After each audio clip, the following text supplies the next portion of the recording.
harus menjadi perhatian kita semua, masyarakat semua, karena sampah persoalan yang pertama, persoalan fenomena yang sangat-sangat lumrah, apalagi khususnya di dalam posisi kota.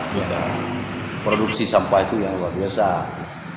Jadi kita terus memberi edukasi kepada masyarakat melalui berbagai jaringan, artinya ya melalui kepala desa, melalui camat, melalui munsi agar disampaikan pada momen-momen yang tertentu bahwa sampah ini harus menjadi perhatian kita semua, menjadi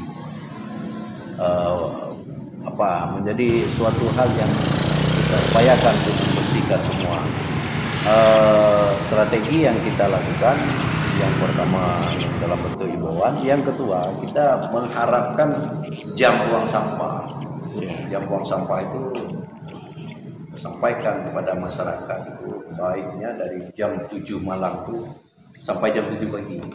Karena armada pengangkut sampah itu mulai berjalan ya, dari jam 9 sampai jam 3 siang. Itu yang reguler.